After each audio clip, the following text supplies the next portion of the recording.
मंगलमय मंगल करण वीतराग विज्ञान नमो ताहि जाते भये अरिहंतादि महान करि मंगल करि हो महा ग्रंथ करण के काज जाते मिले समाज सब पावे निज पद राज पावे निज पद राज मिथ्या भाव अभाव ते जो प्रगटे निज भाव सो जयवंत रहो सदा यही मोक्ष उपाव यही मोक्ष उपाव। आचार्य कल्प पंडित प्रवर टोडरमल जी साहब की यह अनुपम रचना मोक्ष मार्ग प्रकाशक नामक ग्रंथ है। दूसरे अध्याय में संसार अवस्था के स्वरूप की चर्चा यहाँ पंडित जी साहब बता रहे थे और इस चर्चा में कर्म बंध संबंधी निदान, अनादिपने की सिद्धि, घाती अघाती कर्म और उनके कार्य, ये सब चर्चाएं कल तक हम अपेक्षित विस्तार से यहाँ कर चुके हैं। और कल पेज नंबर 25 पर अंतिम चरणों में जो हमने आपके बीच में चर्चा की है कि भाई ये कर्म तो निर्बल हैं, जड़ हैं, स्वभाव का घात और बाह्य सामग्री को मिलाते कैसे हैं। तो टोडरमल जी ने कहा भैया निमित्त नैमित्तिक संबंध है, ऐसा समझ लेना। निमित्त नैमित्तिक संबंध इस दुनिया में बहुत घने हैं। निमित्त किसी काम को करता नहीं है लेकिन काम वैसा होता हुआ दिखाई देता है। ये जगत का स्वरूप इस प्रकार का है।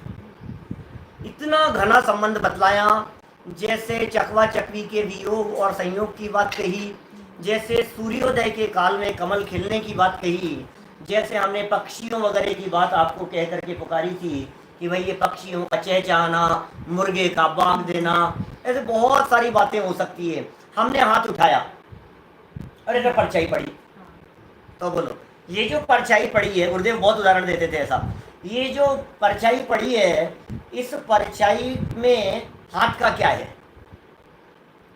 क्या वो परछाई हाथ की वजह से? हाथ अपनी योग्यता से यहाँ परिवर्तन हुआ और जो परछाई है उस जगह के क्षेत्र के परमाणुओं का सफेद से काले रूप परिणमन होने की योग्यता हुई और दोनों का एक ही काल है। इसे कहते हैं निमित्त नैमित्तिक संबंध। इसका नाम निमित्त नैमित्तिक संबंध है। माने निमित्त कुछ करता नहीं है लेकिन निमित्त की उपस्थिति जरूर होती है। काम जब हुआ तो उस काम के होने में जिसकी उपस्थिति थी उसे निमित्त कह दिया गया। देखिए यहाँ के जो परमाणु है, जमीन के परमाणु, ये परमाणु सफेद से काले रूप हुए ना परछाई पड़ने पर। अब सफेद से काले रूप होने में हो सकता है हमारा हाथ निमित्त हो जाए, हो सकता है कोई खड़ा हुआ व्यक्ति निमित्त हो जाए, हो सकता है हमने इस चीज को ऐसे उठाया तो ये निमित्त बन जाए। माने निमित्त कुछ भी हो, सफेद से काले रूप होने में जो वस्तु सामने खड़ी हुई नजर आएगी उसे हम उसका निमित्त कह देंगे, लेकिन निमित्त ने कुछ किया नहीं। तो टोडरमल जी ये कह रहे हैं कर्म में न तो चेतनता है और न कर्म में बलवानपन है। वे कर्म कर क्या सकते हैं? तो फिर होता क्यों है? कि धूल का उदाहरण दे दिया, मोहन धूल का। 25 नंबर पेज का उदाहरण ध्यान रखना, जगह जगह प्रवचन सभाओं में, शास्त्रों में चर्चा, मोहन धूल का उदाहरण 25 नंबर पेज पे दिए। धूल में क्या ताकत है? जिसमें होने की योग्यता हो उसमें होगा। अच्छा बतलाइए, अग्नि गर्म करने का काम करती है या नहीं? अग्नि गर्म करने का काम करती है, लेकिन सुनो, जिसमें गर्म होने की योग्यता होगी उसे ही गर्म करेगी। समझ में आ रही है बात? जिसमें गर्म होने की योग्यता नहीं हो, ऐसे दुनिया में बहुत सारे पदार्थ हैं, उनमें वे अग्नि कुछ करने में समर्थ नहीं होती, गर्म ही नहीं करती। अग्नि से पानी गर्म हुआ नहीं। अग्नि से, इसलिए अग्नि से पानी गर्म हुआ ऐसा कहना ये निमित्त की अपेक्षा से किया गया कथन है। अग्नि के संयोग में पानी गर्म होता है। अच्छा, अग्नि से यदि पानी गर्म होता हो तो मैं आपको कहता हूं, एक भगोनी पानी की मैंने भर करके रखी और अग्नि भी जलाई और आधे घंटे बाद में देखा तो पानी गर्म नहीं हुआ। फिर हमने किसी से कहा भाई साहब आप कह रहे थे अग्नि से पानी गर्म होता है, हुआ ही नहीं। तो उसने आकर के देखा तो क्या कहा, भाई साहब अग्नि तो आपने बगल में जला रखी है। नहीं, अग्नि से होता है ना अग्नि यहाँ जल रही है, भगोनी यहाँ रखी हुई है, बोलो अग्नि से पानी गर्म होगा कि नहीं होगा? कि नहीं, तो उसी के नीचे अग्नि जले, क्या उसी के नीचे जले? अरे तो भी अग्नि निमित्त ही है क्या? कितनी मात्रा में गर्म होना, बर्तन कितनी गर्मी को ग्रहण करेगा, पानी उबलेगा कि अल्प गर्म होकर के रह जाएगा, ये सब बहुत बहुत बातें हैं उसमें। माइक्रोवेव में भी मतलब बहुत तरह की चीजें हैं। चलिए, माइक्रोवेव में तो बिल्कुल स्पष्ट ख्याल में आता है, जो गर्म होने योग्य वो गर्म होता है और जो नहीं होने योग्य वो नहीं होता है। अन्य भाव समझाते समय देता हूं मैं एक उदाहरण। माने बर्तन जो है वो बर्तन गर्म नहीं हुआ और बर्तन के अंदर रखी हुई चीज गर्म हो गई, इसका मतलब क्या हुआ? जिसमें गर्म होने की योग्यता थी वो गर्म हुआ और जिसमें नहीं थी वो नहीं हुआ। बर्तन में रखा हुआ हलवा आपने रखा माइक्रोवेव में, माइक्रोवेव में आपने बर्तन में रख करके हलवा रखा, बराबर, और माइक्रोवेव ऑन किया तो हलवा तो गर्म हो गया और बर्तन गर्म नहीं हुआ। अब यदि माइक्रोवेव गर्म करता है तो दोनों को गर्म करना चाहिए और नहीं करता है तो दोनों को नहीं करना चाहिए। तो हम ये कह रहे हैं जब पदार्थ गर्म होता है तो माइक्रोवेव को निमित्त कहा जाता है। समझ में आ रही है बात? निमित्त निमित्त के बारे में मैंने थोड़ी बात कही है आपसे। चलिए, आज तो हमारा एक प्रकरण है पेज नंबर 26 पर, जिस प्रकरण का नाम है नवीन बंध विचार, आखिर नए कर्म बंधते कैसे हैं। हर व्यक्ति को समस्या है, कर्म से हर आदमी डरता है। कर्म कर्म कर्म, हे भगवान कर्म। लोग कहते हैं कर्मों से तो डरो, अपने कर्मों से तो डरो, कर्म ने अच्छे अच्छों को नहीं छोड़ा। कल भी हमने आपसे बात की थी, कर्म बंधते कैसे हैं, आखिर ऐसा कौन है जो हमारे कर्म बांध रहा है? लोग समझते ही नहीं। पता है, कई लोग तो दुनिया में ऐसे हैं जो ये समझते हैं कि कभी किसी विशेष परिस्थिति में कर्म बंधते हैं। जैसे कोई व्यक्ति लड़ाई झगड़े कर रहा है, कोई व्यक्ति किसी से लड़ाई झगड़े कर रहा है, आपने बीच में बोलना चालू किया, आपकी वाइफ क्या कहती है, आप क्यों जबरदस्ती कर्म बांधते हो? तो हमें लग रहा है कि हम बिना मतलब कर्म क्यों बांध रहे हैं, हम नहीं बांधेंगे तो नहीं बांधेंगे, तो मत बांधो कर्म। इसका मतलब जब हम कभी लड़ाई झगड़ा करते हैं तब कर्म बंधते हैं, जब हम कहीं मुँह आदि करते हैं किसी से तो कर्म बंधते हैं, जब हम कहीं किसी में टांग अड़ाते हैं किसी काम में तो कर्म बंधते हैं। और ऐसे थोड़ी ना बनते हैं कर्म, रोजाना थोड़ी ना बनते हैं कर्म। ये तो 2, 5, 10 दिन में, महीने 2 महीने में, कभी जब कब ऐसा हम करते हैं तो लगता है कि हम क्यों कर्म बांध रहे हैं। अरे भाई, ये कर्म प्रति समय बंध रहे हैं, लेकिन बंद क्यों रहे हैं कि प्रति समय तेरे द्वारा कुछ ऐसा काम किया जा रहा है जिससे कर्म बंध रहे हैं। बहुत सारे लोग तो कर्म का बंध निरंतर नहीं मानते और बहुत सारे लोग मानते हैं तो ये कहते हैं यार ये जो तू जान रहा है ना, पर को जान रहा है ना, इस वजह से बंधन हो रहा है। तो टोडरमल जी ने दोनों को एक सिरे से खारिज कर दिया। न पर को जानना बंध का कारण है और न बंध कभी कभी होता है, कुछ एक अलग तरह की बात है इस बंध के संदर्भ में। बहुत मार्मिक प्रकरण है, बहुत एक एक लाइन हम यहाँ गहराई से पढ़ेंगे। हम टोडरमल जी के लाइनों की गहराइयों को आप यहाँ बतलाएंगे कि टोडरमल जी के चिंतन में कितनी गहराई थी। आप पूरा पेज पढ़ जाओ और फास्ट पढ़ जाओ, आपको कुछ समझ में नहीं आएगा और आप समझा भी दोगे, लेकिन उसकी जो गहराई है वो आप पकड़ नहीं पाओगे। हम आपको वो गहराई बतलाएंगे। टोडरमल जी का जन्मोत्सव मना रहे हैं, पूरे साल मनाएंगे। देखो वहां नवीन बंध कैसे होता है तो कहते हैं, सबसे पहले तो एग्जाम्पल दिया टोडरमल जी सामने, नया बंध कैसे होता है हम उसको आपको उदाहरण के साथ में समझाते हैं। जैसे सूर्य का प्रकाश है, सूर्य तो सब जानते हैं, सनलाइट सूर्य का प्रकाश है, तो मेघ पटल से जितना व्यक्त नहीं है। ग्रंथ कम पढ़ते हैं क्या?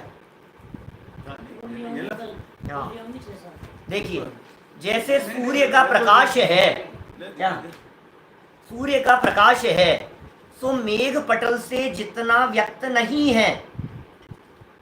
मेघ पटल आ गए, सूर्य था, सूर्य के आगे बादल आ गए, तो बादलों के आ जाने से अब जितना वो व्यक्त नहीं है उसका प्रकाश, उतने का तो उस काल में अभाव है। क्या क्या जितना बादल आ गए ना, तो जितना प्रकट नहीं हो पा रहा है प्रकाश बादलों की वजह से, उतना तो क्या कहेंगे उसका अभाव है, जितना प्रकट नहीं है प्रकाश। तथा उस मेघ पटल के मंदपने से, पटल मंद थे, तो मेघ पटल के मंदपने से जितना प्रकाश प्रकट है, बादल थोड़े से हल्के हैं, प्रकाश की चिलक दिखाई दे रही है आपको, चिलका सा दिखाई दे रहा है, रोशनी की किरण वहां से आ रही है, बोले वह सूर्य के स्वभाव का अंश है। तथा सूर्य के प्रकाश का अंश है, मेघ पटल जनित नहीं है। मेघ पटल का काम तो ढकने का है, मेघ पटल का काम किरणें देने का नहीं है। समझ में आ रही है बात?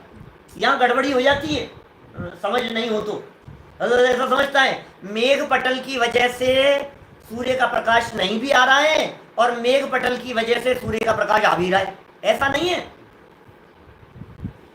मेघ पटल है माने बादल है, मेघ पटल माने बादल, क्लाउड्स की बात चल रही है। बहुत सारे विदेशी लोग भी सुनते हैं, माने जो क्लाउड्स आ गए हैं सूर्य के सामने, तो उनका काम क्या है? उनका काम है प्रकाश को रोकना। जितना बादल होगा उतना प्रकाश नहीं दिखेगा, और जितना थोड़ा बादलों का हल्कापन है उतना प्रकाश दिख रहा है। तो जो प्रकाश दिख रहा है ना, वो तो सूर्य का अंश है, और जो नहीं दिख रहा है वो बादलों के उदय की वजह से जो नहीं दिख रहा है उतना उसका प्रकाश का वर्तमान में अभाव दिखता है। बात समझ में आई? देखो उसी प्रकार समझाना है यहाँ ज्ञान दर्शन को, स्वभाव समझा रहे हैं, वस्तु समझा रहे हैं, वस्तु स्वरूप समझाने की कोशिश कर रहे हैं टोडरमल जी साहब। बहुत मार्मिक बिंदु कहना चाह रहे हैं, पॉइंट समझ में आएगा आपको। इतनी गहराई है कि आपको लगेगा यार ये हम तो क्या समझ रहे थे और टोडरमल जी क्या समझा रहे हैं। देखो उसी प्रकार जीव का ज्ञान दर्शन वीर्य स्वभाव है। क्या कह रहे हैं? उसी प्रकार जीव का ज्ञान, जीव का दर्शन, जीव का वीर्य ये स्वभाव है। वह ज्ञानावरण दर्शनावरण अंतराय के निमित्त से जितना व्यक्त नहीं हो उतने का तो उस काल में अभाव है। माने ज्ञानावरण कर्म का उदय आया तो क्या होगा? ज्ञान प्रकट नहीं होगा। कल भी हमने आपको उदय और क्षेयोपशम बतलाया था। देखो उदय और क्षेयोपशम को नहीं जानो तो गड़बड़ी हो जाएगी। ऐसा मत समझना कि ज्ञानावरणी कर्म के उदय के दो काम। क्या कह रहा हूं? ज्ञानावरणी कर्म के उदय का तो एक ही काम है, ज्ञान को ढकना। कोई व्यक्ति ऐसा समझ ले वे ज्ञानावरणी कर्म के उदय से ज्ञान होता भी है और ज्ञान ढकता भी है, ऐसा नहीं है। ज्ञानावरणी कर्म का क्षयोपशम, तो क्षयोपशम के दो काम कोई समझ ले वे ऐसा कि ज्ञानावरणी कर्म के क्षयोपशम के दो काम है, ज्ञान ढकता भी है और ज्ञान की प्रकटता भी है, ऐसा नहीं है। ये दोनों अलग अलग चीजें हैं। ज्ञानावरणी कर्म का उदय अलग चीज है और ज्ञानावरणी कर्म का क्षयोपशम अलग चीज है। कल की बात याद आ रही है क्या आपको? कल हमने कहा था ये है ज्ञान और ऊपर है ज्ञानावरण, ये ढका है, यहां तक इस जगह तक ढका हुआ है। तो जितना ढका है, जितना आवरण है, वो तो है ज्ञानावरणी कर्म का उदय। समझ में आ रही है? तो उदय में तो वो प्रकट नहीं है, और जितना बाकी दिखाई दे रहा है प्रकटता, वो उदय का काम नहीं है, वो है क्षयोपशम। क्षयोपशम भी ज्ञानावरणी का ही है। इसलिए ज्ञानावरणी कर्म के उदय में ज्ञान नहीं होता और ज्ञानावरणी कर्म के क्षयोपशम में ज्ञान प्रकट दिखता है। पॉइंट समझ में आ रहा है आपको? ज्ञानावरणी कर्म के क्षयोपशम में ज्ञान प्रकट दिखाई देगा, तो है ज्ञानावरणी कर्म ही। लेकिन जितना हम कहते हैं ना ऐसा बोलचाल की भाषा में, इनका तो क्षयोपशम बहुत अच्छा है भाई, क्या इनका क्षयोपशम कमजोर है, इसका मतलब क्या हुआ? क्षयोपशम ज्यादा है का मतलब उनके ज्ञान का उघाड़ ज्यादा है, ज्ञान की प्रकटता ज्यादा है। तो ज्ञान की प्रकटता ज्यादा होने को कहते हैं क्षयोपशम ज्यादा है। समझ में आ रही है? और ज्ञान का क्षयोपशम कम है, इसका मतलब क्या है? क्षयोपशम कम है इसका मतलब क्या है? देखो ये क्षयोपशम था, एक इस पार्ट को हमने कहा क्षयोपशम, ये क्षयोपशम कम है, इसका मतलब उदय ज्यादा है। उदय कम है इसका मतलब क्षयोपशम ज्यादा है। समझ रहे हो? मैं बहुत गहराई से समझना इस बात को। जैसे जैसे उदय बढ़ता चला जाएगा, उदय ज्यादा होगा, वैसे वैसे क्षयोपशम कम होगा। और जैसे जैसे ज्ञानावर्णी दर्शनावर्णी इनका उदय कम होगा, वैसे वैसे क्षयोपशम ज्यादा होगा। मैं जो ये बात समझा रहा हूं, ये उदाहरण जितनी समझना, सच्चाई तो यह है कि पूरे के ऊपर ही आवरण है। क्या अभी समझो बात? पूरे के ऊपर आवरण है, लेकिन वो जो आवरण है ना, उस आवरण की थिकनेस और थिकनेस की कमी, तो जितनी थिकनेस बढ़ती चली जाएगी उतना कहेंगे आवरण ज्यादा है, और जितना आवरण कम होता जाएगा उतना अंदर की ब्राइटनेस दिखती चली जाएगी। वो है क्षयोपशम। पर्दा लगाया हमने ज्ञानावर्णी कर्म के लिए, शास्त्रों में पर्दे का उदाहरण देकर के कही जाती है बात। पर्दा, मूर्ति के ऊपर पर्दा डाल दिया। यहां भी मेघ पटल की बात कही, बादल आ गए तो बादल उन्होंने ढक दिया। अब वो बादल यदि हल्के हैं तो प्रकाश ज्यादा आएगा, बादल यदि ज्यादा है तो प्रकाश कम आएगा। समझ में आ रही है बात? ज्ञानावर्णी कर्म के बादल यदि आत्मा के ऊपर ज्यादा है तो ज्ञान का प्रकाश कम है। ज्ञानावर्णी कर्म के बादल थोड़े से हल्के हैं तो ज्ञान का प्रकाश ज्यादा है। ऐसा नहीं है कि आधे आत्मा में कहीं तो ज्ञानावर्णी है और कहीं ज्ञानावर्णी नहीं है। ज्ञानावर्णी तो पूरे आत्मा में है। मैं क्षयोपशम और उदय, यदि ये दोनों बातें आपको समझ में आ जाएगी तो ये प्रकरण बहुत आसानी से समझ में आएगा। ज्ञानावर्णी कर्म का उदय और क्षयोपशम, समझ में आ रही है बात? अब आप कहेंगे साहब अरहंत भगवान के तो ज्ञानावर्णी कर्म का क्षयोपशम सबसे ज्यादा होगा। नहीं भाई, वहां तो ज्ञानावर्णी कर्म का क्षयोपशम होते होते होते होते क्या हुआ? क्षयोपशम होने का मतलब ज्ञान का आवरण कम है, आवरण कम है, क्षयोपशम और बड़ा, आवरण और कम, क्षयोपशम और बड़ा, आवरण और कम। तो अब क्या हुआ कि ज्ञानावर्णी कर्म का क्षयोपशम मिट गया, क्षयोपशम मिट गया, अब क्षयोपशम नहीं रहा, अब ज्ञानावर्णी कर्म ही नहीं रहा, तो अरहंत भगवान के पूरा ज्ञान प्रकट हो गया। समझ रहे हैं आप? कठिन तो नहीं लग रही है बात? बहुत सारे लोगों के कल जिज्ञासाएं थी कि साहब क्षयोपशम समझा दो थोड़ा सा। क्षयोपशम साहब, इसमें क्षय और उपशम दो शब्द हैं। अरे समझाएंगे, चिंता मत करो तुम, प्रसंग आएगा तब क्षयोपशम की परिभाषा भी समझाएंगे। टोडरमल जी साहब ने क्षयोपशम की परिभाषा 7वें अध्याय में जाकर के समझाई है, तो अभी क्यों समझना चाह रहे?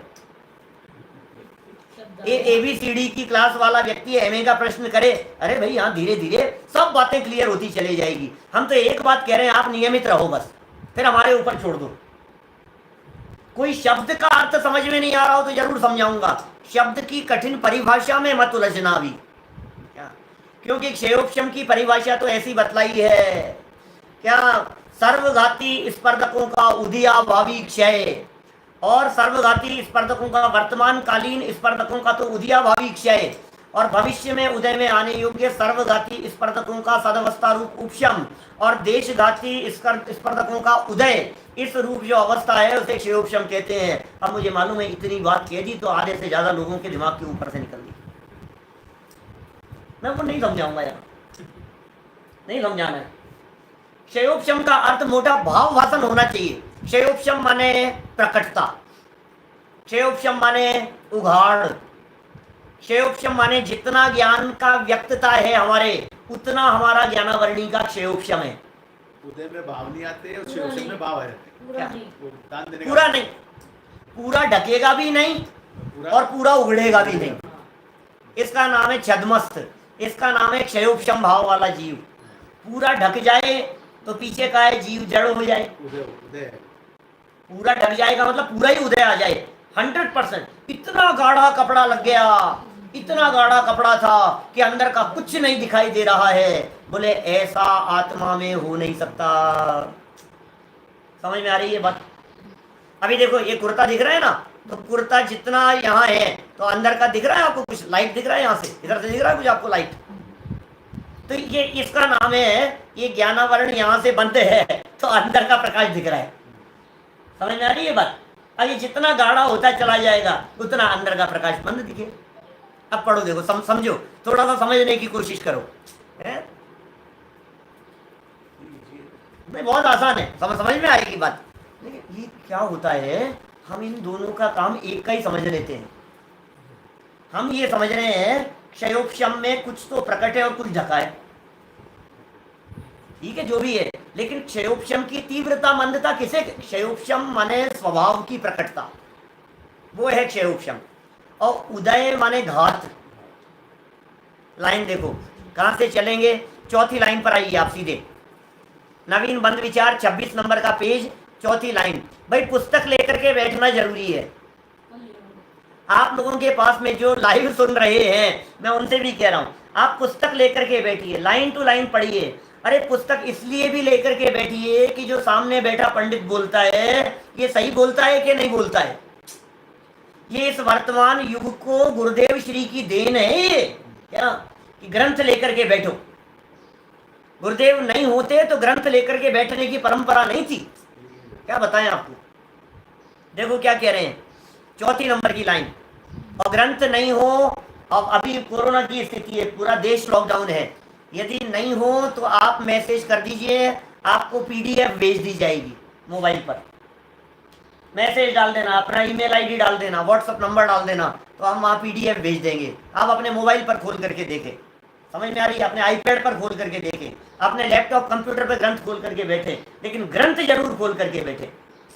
लाइनों को समझिए क्या कह रहे हैं। अभी ये दोनों का अंतर आपको टोडरमल जी की लाइनों में भी समझ में आएगा। देखिए उसी प्रकार जीव का ज्ञान दर्शन वीर्य स्वभाव है, वह ज्ञानावरण दर्शनावरण अंतराय के निमित्त से, यहां निमित्त का अर्थ समझना, उदय के निमित्त से, ज्ञानावरण दर्शनावरण अंतराय के उदय के निमित्त से। क्या होगा उदय में, बोले जितना व्यक्त नहीं है, उनका उदय का निमित्त बना ज्ञानावरण दर्शनावरण अंतराय का, उतना तो व्यक्त नहीं है, ज्ञान की व्यक्तता नहीं है, दर्शन व्यक्त नहीं है, शक्ति पावर व्यक्त नहीं है, उतने का तो उस काल में अभाव है। ये तो हो गई ज्ञान दर्शन वीर्य के, उतना तो अभाव है जितना उदय है। तथा, अब देखना नेक्स्ट लाइन में क्या कह रहे हैं, तथा उन कर्मों के क्षयोपशम से, अब उदय नहीं, अब क्षयोपशम की बात कर रहे हैं, ज्ञानावरणी के क्षयोपशम से, दर्शनावरणी के क्षयोपशम से और अंतराय के क्षयोपशम से जितने ज्ञान दर्शन वीर्य प्रकट हैं, एक क्षयोपशम में होती है प्रकटता, जितने प्रकट हैं वह उस जीव के स्वभाव का ही अंश है। जितना प्रकट नहीं था बादलों की वजह से, उतना तो अभाव था, और जितना प्रकाश दिखाई दे रहा है, ये दिखता हुआ प्रकाश, बोले ये सूर्य की ही किरण है, इसमें बादलों का कुछ नहीं है। बादल तो ढकने का काम करते हैं, लेकिन बादलों की इतनी मेहरबानी हो गई कि थोड़े कम थे तो प्रकाश ज्यादा दिखने लगा, लेकिन जितना भी प्रकाश है वो सूर्य का ही है। देखिए, तथा उन कर्मों के क्षयोपशम से जितने ज्ञान दर्शन वीर्य प्रकट हैं वह उस जीव के स्वभाव का अंश ही है, स्वभाव का अंश है, कर्म जनित औपाधिक भाव नहीं है, माने वो कर्म जनित नहीं है। जितना प्रकाश दिखाई दे रहा है, आपका जितना ज्ञान है वो ज्ञान कर्म जनित नहीं है, ज्ञान जितना है वो क्षयोपशम की वजह से नहीं है, क्षयोपशम में ज्ञान दिख रहा है, बस इतना समझ लो आप। समझ में आ रही है बात। तो ऐसे स्वभाव के अंश का अनादि से लेकर कभी अभाव नहीं होता। इसका मतलब अनादि काल से इस जीव के क्षयोपशम बना ही हुआ है, ज्ञान की प्रकटता ही है, अनादि काल से कभी उस स्वभाव का अभाव नहीं हुआ। क्या गजब बात कह रहे हैं, ये मेरी पावर बतला रहे हैं, ये मेरी ताकत बतला रहे हैं। हे जीव तू अपनी ताकत को समझ, हे जीव तू अपने पावर को समझ, तेरे में कितनी पावर है कि ये कर्म कितना प्रयास करें लेकिन तेरे स्वभाव को ढकने में समर्थ नहीं है पूरी तरह से। अनादि काल से निकोध में भी चला गया, अक्षर के अनंत में भाग भी ज्ञान रहा, बहुत ज्ञान मंद हो गया, लेकिन ज्ञान कितना भी मंद हो जाए, जैसे देखो सबका जो ज्ञान है ना, एक इंद्रिय जीव का ज्ञान एक इंद्रिय की अपेक्षा से, दो इंद्रिय जीव का ज्ञान दो इंद्रिय की अपेक्षा से, कोई सैनी पंचेंद्रिय जीव है, दुनिया में कोई भी व्यक्ति ये कहे इसको तो ज्ञान ही नहीं है, इसके पास तो ज्ञान ही नहीं है, इसको तो अकल ही नहीं है। अरे क्या बात कर रहे हो, चार इंद्रिय जीव से नियम से ज्यादा ज्ञान है पंचेंद्रिय को। मक्खी मच्छरों से नियम से ज्यादा ज्ञान है पंचेंद्रिय जीव को। तो ये क्षयोपशम जन्य क्या स्थिति है कि प्रकटता रहती है, उगाड़ रहता है।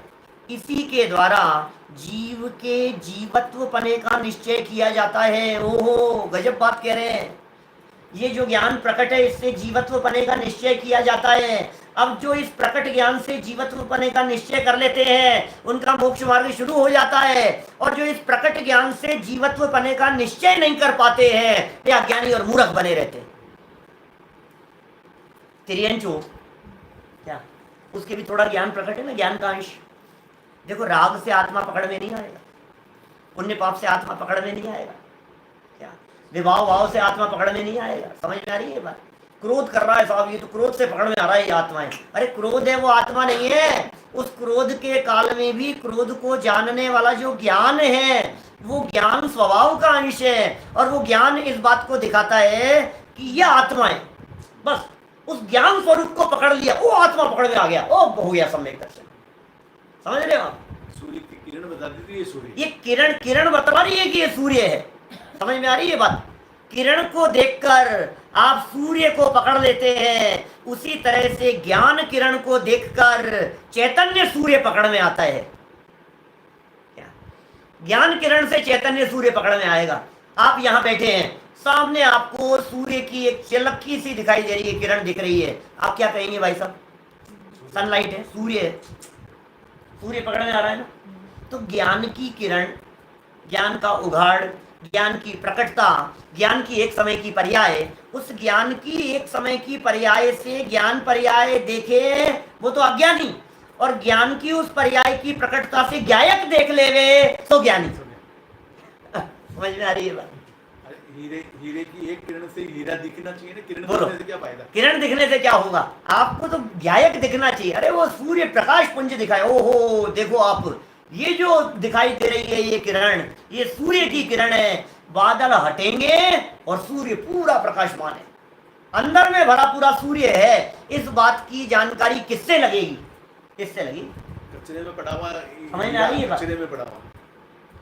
अभी इससे कोई ऐसा मिथ्या अर्थ ग्रहण नहीं कर लेना कि अंदर तो ज्ञान का प्रकाश पूरा है और बाहर में आवरण की वजह से नहीं दिख रहा है। ध्यान देना भाई, मैं बहुत बारीकी है, थोड़ा उपयोग को एकाग्र करना, क्योंकि टोडरमल जी आगे चल करके अध्यायों में कहेंगे, इसी दूसरे तीसरे अध्याय में वो कहेंगे ऐसा नहीं है कि केवल ज्ञान तो है अंदर में बैठा हुआ और ज्ञानावरणी कर्म ने ढक रखा है। क्या क्या कह रहा हूँ?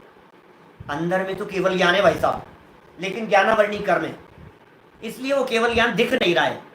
तो टोडरमल जी आगे चल करके ऐसी बात कहेंगे कि अरे मूर्ख, ज्ञानावरणी कर्म क्या करेगा? वज्र की दीवारें आ जाए तो भी जान ले, उसका नाम है केवल ज्ञान। वो तो ज्ञानी की योग्यता मंद दिखाई देने योग्य है। ऐसा है। अभी समझो, देखो क्या कह रहे हैं। यहाँ के वाक्य से थोड़ा सा आपको उत्साह जगा के नहीं, देखो इलाज चल रहा है और इलाज चलते चलते और डॉक्टरों ने एकदम घोषित कर दिया कि ये मर गया, बराबर घोषित कर दिया मर गया, और ये अभी भी घोषणा की, अभी डॉक्टर ने देखा, जांच की कि भाई ये मर गया, और इतनी देर में ऐसा हुआ। तो डॉक्टर क्या कहते हैं? अरे अभी तो पूरे चांस, देखो कोशिश करते हैं, अरे जिंदा है, मतलब इसमें जान है, तो जहां जान है तो हम पूरी जान डाल देंगे इसको वापस खड़ा करने के लिए। समझ में आ रही है बात? जरा सी जान भी है ना, तो डॉक्टर कहते हैं हम पूरी जान डाल देंगे, दिन रात एक कर लेंगे, आप चिंता मत करो, हम बैठे हैं। लेकिन ज्ञान ही नहीं है तो फिर तो कुछ नहीं हो सकता है। आचार्य देव कह रहे हैं कि तू कितना भी मंद ज्ञान का धनी हो, लेकिन तेरे में जान मौजूद है, और जब तक जान है तब तक तू वापस पूरी ताकत से खड़ा हो सकता है। एक तरफ कर्म, एक तरफ आत्मा। कर्मों ने बहुत पावर से इस आत्मा को ढका, बराबर। अब यदि ये कर्म इतनी पावर से आए कि आत्मा को मार देवे, तब तो खेल ही खत्म हो गया, तब तो जीव ही जड़ हो गया। अब हम ये कह रहे हैं कि तेरी इतनी पावर है, तुझे इतनी पावर मिली हुई है कि कर्म का बाप, कर्म का दादा कोई भी आ जावे तुझे मार नहीं पाएगा, तू अमर है, तुझे अमरता का वरदान मिला हुआ है। क्या अमरता का वरदान मिला हुआ है? जीव अपने जीवत्व को कभी नहीं छोड़ेगा, ये चीज तेरे पास में मिली हुई है। अरे साहब ऐसा बेहोश हो गया, कोमा में पड़ा है, कुछ नहीं ज्ञान है, कुछ सुध बुध ना ही रही है। अरे भव विकट वन में कर्म बेरी, ज्ञान धन मेरो हरियो। बोले कितना भी चोरी कर ले, मेरे पास रोटियां खाने की व्यवस्था रहेगी। ये बात, ये ज्ञान धन को कितना भी ज्ञानावरणी कर्म हरे, मेरे में जानने की सामर्थ्य रहेगी। ये बात कह रहे हैं यार, देखो ये निश्चय किया जाता है। ये कितना गजब बात कह रहे हैं, मैंने पावर डाल दिया टोडरमल जी साहब ने, यहाँ उत्साह भर दिया टोडरमल जी साहब ने। जो थोड़े से ऐसे मंद पड़े थे, मैं क्या करूं साहब, ज्ञानावरणी कर्म मैं क्या करूं, तो टोडरमल जी ने कहा कि जितना भी है ना, जितना भी है, ये देखो लाइन पढ़ो जरा, यहाँ सेकंड लास्ट लाइन इस पैराग्राफ की। इसी के द्वारा माने जो स्वभाव का अंश प्रकट है, उसी के द्वारा जीव के जीवत्व पने का निश्चय किया जाता है। ये जिंदा है, ये जीवत्व है, निश्चय किया जाता है कि ये देखने वाली जानने वाली शक्ति को धती हुई वस्तु है, वही आत्मा है। आत्मा को पकड़ने की विधि बतला दी। टोडरमल जी साहब कहाँ कर्म बांधने की विधि समझा रहे थे यहाँ, अब बांधने की विधि समझाते समझाते बीच में ही मुक्त होने का मार्ग दिखाते जा रहे हैं। माने बंधन के काल में ही तुझे बंधन की नहीं, तुझे मुक्त होने की विधि बताते जा रहे हैं यहाँ। साहब आप तो ये कह रहे थे नवीन बंद विचार, कि बंद विचार भी बतलाएंगे। और देखो भाई, बंद होने के काल में ही कहीं न कहीं साथ साथ में मुक्त होने के भी अंश मौजूद हैं। जैसे हम कहते हैं ना, चोर कितना भी कुशल क्यों नहीं हो, कोई न कोई सबूत जरूर छोड़ता है, कोई न कोई रहेगा ही। ऐसी बंधन के काल में भी तुम कितना भी बांधते चले जाओ, विलेन है ये, चोर है, ये बदमाश है, तुम कितने भी बांधते चले जाओ, अंदर में कोई न कोई चीज ऐसी रहेगी जिसे देख करके पुलिस वाले माने ज्ञानी समझदार वो पकड़ लेंगे, और यार ये चीज है, वो जीव के जीवत्व का निश्चय करा देगा ऐसा। अब इसमें क्या क्या महत्वपूर्ण बात समझा दी भाई साहब, इसमें दो बातें समझा दी, क्षयोपशम और उदय से दो बातें समझा दी। ज्ञानावरण दर्शनावरण अंतराय तीन की बात कर रहे हैं, क्षयोपशम से दो बातें समझाई है यहाँ, उदय से दो, एक क्षयोपशम और एक उदय। बोले जितना उदय होता है ना उतना तो अभाव का, जितना उदय था उतना तो अभाव है, और जितना क्षयोपशम है वो स्वभाव का अंश है। जितना क्षयोपशम है उतना ज्ञान की प्रकटता है, वो स्वभाव का अंश है, और जितना उदय है उतना ज्ञान का अभाव है। तो बोले जो अभाव है ना, माने जो खुद ही नहीं है, वो तो बांधेगा कैसे। कोई मरा हुआ है और तुम डर रहे हो उससे, क्या मरा हुआ व्यक्ति आपको मार सकता है? जो खुद ही मर गया है, जो अभाव रूप है, वो तो कुछ करने में समर्थ नहीं है। और जो है प्रकट है वो स्वभाव का अंश है। और टोडरमल जी यहाँ कह रहे हैं स्वभाव बंधन का कारण होता नहीं है, और अभाव में बांधने की ताकत नहीं है। इसका मतलब ज्ञानावरण का उदय हो चाहे ज्ञानावरण का क्षयोपशम हो, दर्शनावरण का उदय हो या दर्शनावरण का क्षयोपशम हो, अंतराय का उदय हो या अंतराय का क्षयोपशम हो, ये नया कर्म बांधने में समर्थ नहीं है। तीन कर्म को उठा दिया, समझ में आ रही है बात? तीन कर्मों को हटा दिया। यहाँ अगला पैराग्राफ पढ़ूंगा, अभी समझ में आएगी ये बात। देखना ये पैराग्राफ पढ़ता हूं, देखो आपको बड़ी गजब की बात समझ में आएगी। तथा इस स्वभाव से नवीन कर्म का बंध नहीं होता। कौन से स्वभाव से? क्षयोपशम। क्षयोपशम में जितनी प्रकटता है वो ज्ञान दर्शन है, वो मेरा ज्ञान दर्शन है।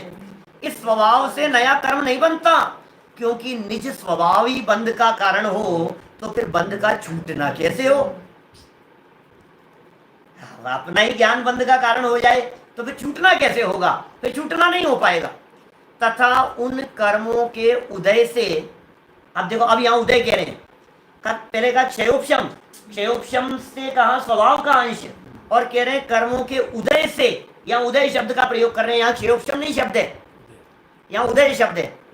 तथा उन कर्मों के उदय से जितना ज्ञान दर्शन वीर्य अभाव रूप है, उनसे भी बंध नहीं है, क्योंकि स्वयं ही का अभाव होने पर अन्य को कारण कैसे हो? जिसका खुद का ही सद्भाव नहीं है वो दूसरे को कारण कैसे होगा भाई साहब? जो खुद ही नहीं है वो दूसरे को कारण कैसे होगा? ये पता है हत्यारे लोग क्या सिद्ध करने का प्रयास करते हैं हत्या करते समय? बहुत सारी पुरानी पिक्चरों में आपने देखा होगा, वो क्या करते हैं, एक ट्रेन का टिकट खरीदेंगे और ट्रेन में बैठ करके और सफ़र करेंगे और टीटी को टिक लगवाएंगे कि हम यहाँ ट्रेन में हैं, और फिर वहाँ से पीछे से उतरेंगे और पीछे आकर के हत्या करेंगे। समझ में आ रही है? फिर कोर्ट में केस चलेगा तो पेश करेंगे कि मैं तो था ही नहीं, ये देखो मैं तो ट्रेन में था, जिस दिन हत्या हुई उस दिन तो मैं सफर कर रहा था, उस दिन तो मैं वहां चला गया था, उस दिन तो मैं दूसरे शहर में था, उस दिन तो मैं बंबई था, हत्या हुई है जयपुर में, तो मैं कैसे कर सकता हूं? इसका मतलब जो जिसका अभाव है ना, वो कुछ करने में समर्थ नहीं है ही नहीं, वो हत्या कैसे कर सकता है ही नहीं, वो बांध कैसे सकता है? ये टोडरमल जी कह रहे हैं यहाँ। इसलिए ज्ञानावरण दर्शनावरण अंतराय के निमित्त से उत्पन्न भाव नवीन कर्म बंध के कारण नहीं है, इनसे नया कर्म बंध नहीं होता। मैं अभी इसी पैराग्राफ में जो ऊपर चलाया है, मैं एक पीरियड और ले सकता हूँ, इतनी गहराई है। मैं आपको सिर्फ हिंट देता हूँ, आप खूब चिंतन करना, खूब मनन करना, आपको बड़ा मजा आएगा। इससे ये सिद्ध हुआ ऊपर वाले प्रकरण से कि तुमने जितना भी जाना है, ये जो जानने का काम हुआ है, ये स्वभाव है, जानना बंध का कारण नहीं है। ये कह रहा है कि मैंने परद्रव्य को जाना, तब तो बंधूंगा ना मैं। बोले मूर्ख, जानना तो स्वभाव का अंश है, जानना बंध का कारण थोड़ी ना होता है। अरे साहब, इसको जानने से देखो तुम यार, इस किताब को जानोगे तो तुम इसको मत जानो, इसको देखो, इसको मत देखो, ये जो चलता रहता है ना, इसको जानो, इसको मत जानो। जानने का चक्कर नहीं है, चक्कर कुछ और है। वो जो दूसरा चक्कर है ना, वो दूसरा चक्कर क्या है, वो आगे बतलाएंगे। बोलो, पर स्त्री को देखना बंद का कारण है कि नहीं? बोलो, नहीं है, ज्ञान है, स्वभाव का अंश है। पर स्त्री को तो देखता है, सुनो, ध्यान देना, देखना और देखते रहना दो चीजें हैं अलग अलग। देखना जानना तेरा स्वभाव है, और देखते जानते रहने में राग है, मोह है। ये टोडरमल जी नीचे कहेंगे आगे चल करके। अभी ज्ञानावरणी दर्शनावरणी अंतराय की बात कह दी, अब नीचे चल करके कहेंगे कि जो मोह था ना, साथ में जो राग था, राग से देखा, यो राग से मेरी तरफ ना देखो, राग हो जाएगा, ऐसा है ना कुछ, मैंने पैसे तो कहीं की लाइन है। तो ये जो राग है ना तेरा, ये राग बंध का कारण है, जानना नहीं। अरे जानना बंध का कारण हो तो सर्वज्ञ भगवान को सबसे ज्यादा बंद होना चाहिए, केवल ज्ञानियों को सबसे ज्यादा बंद होना चाहिए, वो सबसे ज्यादा जान रहे हैं, सारे लोग उनके ज्ञान का विषय बन रहे हैं। इसलिए इस प्रकरण से केवल ज्ञानियों का ज्ञान तो बंध का कारण है ही नहीं, छद्मस्थों का ज्ञान भी बंध का कारण नहीं है। अरे निगोदिया जीव का ज्ञान भी बंध का कारण नहीं है। समझ में आ रही है बात? क्या अभी देखो, ये तो अभी यहाँ तक बात हुई, अपन में पूरा करने का भाव है मेरा, 10 मिनट बचे हैं, क्या करें, आगे बढ़ो। 3 कर्मों का चक्कर निपट गया, अब चौथे कर्म की बात करो, मोहनी है। सारा झगड़ा मोहनी का है, ये राजा है, ये दादा है, क्या ये कर्मों का दादा है, सारी नेतागिरी इसकी चल रही है, मोहनी की। लेकिन मोहनी भी कराता नहीं है, ध्यान देना, ये लाइनों में गहराई आएगी। मोह भी इस जीव को विकारी कराता नहीं है। जब ये जीव विकारी होता है तो मोहनी कर्म का उदय निमित्त बनता है। 3 कर्मों का तो कुछ लेना देना ही नहीं है। 3 कर्मों के उदय से भी कुछ नहीं होगा, 3 कर्मों के क्षयोपशम से भी कुछ नहीं होगा। बोले उन कर्मों का उदय क्षयोपशम कैसी भी स्थिति बने, उससे नया कर्म नहीं बंधेगा, चिंता मत करो, स्वभाव का अंश। देखिए, तथा मोहनी कर्म के द्वारा जीव को अयथार्थ श्रद्धान रूप जो मिथ्यात्व भाव होता है, ओहो, मोहनी कर्म के द्वारा अयथार्थ श्रद्धान, गलत फहमी हो गई। अयथार्थ श्रद्धान माने गलत फहमी, विषयों में सुख है, इसका नाम है मिथ्यात्व। ये अयथार्थ श्रद्धान है, पर में सुख, एक द्रव्य दूसरे द्रव्य का कर्ता धरता है, ये अयथार्थ श्रद्धान है। ये मोहनी कर्म का एक बड़ा पार्ट जिसका नाम दर्शन मोहनी, उसकी बात कही। तथा क्रोध मान माया लोभादिक कषाय होते हैं, ये चारित्र मोहनी, 2 है ना मोहनी है। मोहनी के 2 महान बेटे, एक का नाम दर्शन मोहनी है, दूसरे का नाम चारित्र मोहनी है। तो जो दर्शन मोहनी वाला बेटा है ना, उसके उदय के काल में तो अयथार्थ श्रद्धान होता है, तथा चारित्र मोहनी कर्म के उदय में क्या स्थिति बनती है? गुस्सा, अभिमान, मायाचार, लोभ लालच, राग द्वेष, ये होते हैं। वे यद्यपि जीव के अस्तित्वमय है। क्रोध कहाँ है? जीव में है। गुस्सा किसको आ रहा है? जीव को आ रहा है। राग द्वेष किसको हो रहा है? जीव को हो रहा है। समझ आ रही है बात? ये जीव के अस्तित्वमय हैं, जीव से भिन्न नहीं है। जीव ही उनका करता है। राग किसने किया? जीव ने। गुस्सा किसको आया? कि जीव को। इसको गुस्सा नहीं आता है, किताब को गुस्सा नहीं आता है, टेबल को गुस्सा नहीं आता है, जीव को ही आ रहा है। तो जीव में ही है। जीव के परिणमन रूप ही वे कार्य हैं मोहनीय। अतत्व श्रद्धान भी और क्रोधादिक भी जीव के परिणमन रूप ही कार्य हैं, तथापि उनका होना मोह कर्म के निमित्त से ही है। निमित्त से ही है। उपादान तो खुद है। क्रोध तो जीव ने किया, लेकिन निमित्त कौन है?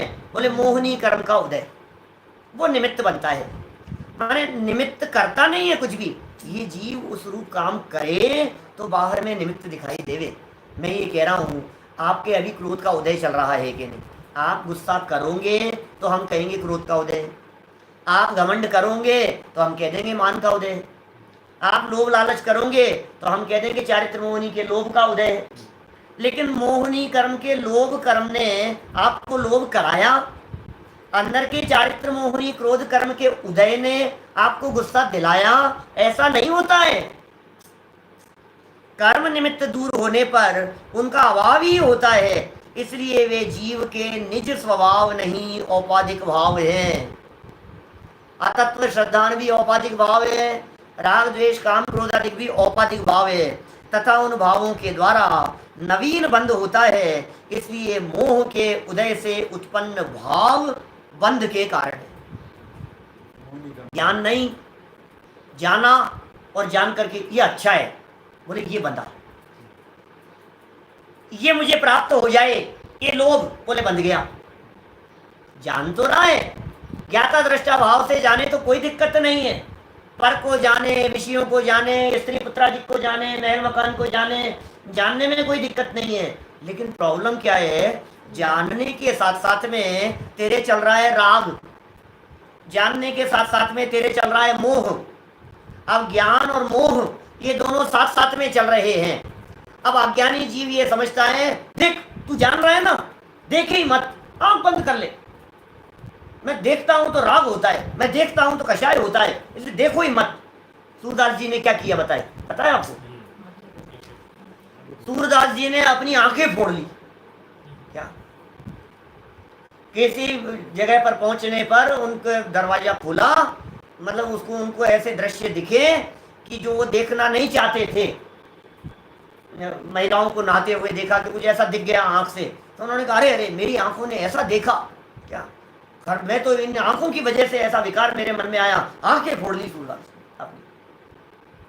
और साहित्यकार ये कहते हैं कि वो आंखें फोड़ने के बाद में जितना विकारी रचनाएं उनके द्वारा लिखी गई उतना पहले नहीं लिखी गई। तो ये देखने की प्रॉब्लम नहीं है, अंदर के राग की प्रॉब्लम है। क्या? देखने से थोड़ी ना विकार होता है। लेकिन देखो सुनना, अब एक गजब का वाक्य कहता हूं, वाक्य लिखना, नोट करके रखना।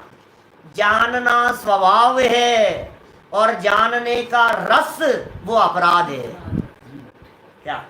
जानते रहना अपराध। जानना स्वभाव है और जानने के प्रति जो आसक्ति का भाव है वो ज्ञान नहीं है, वो मोह है, वो राग है, वो अपराध है, वो दोष है। तो जानने का निषेध मत करो, जानने में होने वाले जो साथ में चल रहा है ना राग, उसका निषेध करो। जानने का निषेध मत करो, जानने के साथ में जो चल रहा है ना मोह, उस मोह का निषेध करो, क्योंकि वो मोह नए कर्म बंधन का हेतु बनेगा। ये सब जानने से ही तो हुआ है, वो मोह जानने से ही तो हुआ है। अरे भाई साहब, जानना तो स्वभाव है, उससे ही मोह होता रहे तो कभी भी मोह मिटेगा नहीं। स्वभाव से बंद होता रहे तो मिटेगा कैसे? जानने से मोह हो तो मोह कभी मिट नहीं पाएगा, इतनी बड़ी प्रॉब्लम आएगी। ये पैराग्राफ हो गया यहाँ। तो इस तरह से ये नवीन बंध के कारण के अंतर्गत 8 कर्म जो थे उनमें से 4 घातीय कर्मों की बात की, जिनमें 3 से बंधन नहीं है, अकेले मोहनी से कर्म से बंधन है। कि साहब आघातिया से 4 बाकी आघातिया भी तो बचे हैं। चलो पढ़ देता हूँ, कल नए टॉपिक से चर्चा करेंगे। 2 मिनट में बात पढ़ देता हूँ, मार्मिक पॉइंट आपको बतला दूंगा, विशेष बातें होगी तो कल थोड़ी और चर्चा करते हुए आगे बढ़ जाएंगे। आघातीय कर्म के उदय से क्या होता है भाई साहब? आप बताओ, आघातीय कर्म के उदय से होता क्या है ये तो बताओ। तो बोले आघातीय कर्म के उदय से बाह्य सामग्री मिलती है। बोलो, बाहरी सामग्री मिली है और उसमें शरीर आदि तो जीव के प्रदेशों से एक क्षेत्रावगाही होकर एक बंधान रूप होते हैं। नाम कर्म से शरीर, आयु कर्म से शरीर की स्थिति बने रहना, वेदनीय कर्म के उदय के निमित्त से संयोग बाहरी पदार्थ, और गोत्र कर्म के उदय के निमित्त से उच्च कुल या नीच कुल। तो ये कह रहे हैं शरीर आदि जो थे ना, ये जीव के प्रदेशों से एक क्षेत्रावगाह, शरीर और आत्मा ऐसे बंधे हुए हैं, और धन कुटुंब आदि आत्मा से भिन्न रूप हैं। इसलिए वे सब, चाहे शरीर हो वो भी बंध का कारण नहीं, और चाहे स्त्री हो, पुत्र हो, कुटुंब हो, धन हो, पैसे वाला हो। अरे साहब ये तो बहुत पैसे वाले हैं, पैसे से लोग का क्या संबंध है? का बहुत आरंभ परिग्रह को नरक का कारण बतलाया, तो इसका मतलब सारे पैसे वाले लोग नरक में जाएंगे, ऐसा है? अरे पैसा नहीं, पैसे के प्रति आसक्ति। पैसा होना आघातीय कर्म है, और उसके साथ में आसक्ति होना मोहनीय कर्म के उदय का काम है, मोहनीय कर्म का निमित्त है। पैसे के प्रति जो आकर्षण है वो लोभ है, और पैसा वो परद्रव्य है, वो आघातीय कर्म के उदय के निमित्त से। इसलिए वे सब बंध के कारण नहीं है, क्योंकि अंडरलाइन करने योग्य वाक्य बोल्ड लाइनों में लिखा हुआ है, क्योंकि परद्रव्य बंध का कारण नहीं होता, उनमें आत्मा को ममत्व, एकत्व, मेरे हैं, ये अपनापन, पर तो पर है, पर के साथ में जो ममत्वादिक रूप मिथ्यात्वादी भाव होते हैं वही बंध का कारण जानना। इसका मतलब दुनिया की सारी ताकत मिलकर के मुझे विकारी करना चाहे तो विकारी करने में समर्थ नहीं हो सकती, जब तक कि मैं खुद ही विकारी नहीं हूं। क्या सारे लोग मिलकर के इकट्ठे हो जाएं, ऐसी ऐसी परिस्थितियां क्रिएट करें कि ये विकारी हो जाए, लेकिन नहीं हुए तो नहीं हुए। क्या जिसके अंदर में विकार नहीं है उसके सामने आकर के देवांगनाएं नाचती रहे, नहीं है तो नहीं है। भक्तामर स्तोत्र के 15 नंबर के श्लोक के अंदर कहा है मानतुंगाचार्य देव ने कि हे आदिनाथ भगवान, देवांगनाएं आकर के भी विचलित करने में समर्थ नहीं हो सकी। और यहाँ देवांगना तो छोड़ो, काली गरुटी भी सामने आए और अंदर में राग भाव हो तो विकारी हो जाता है।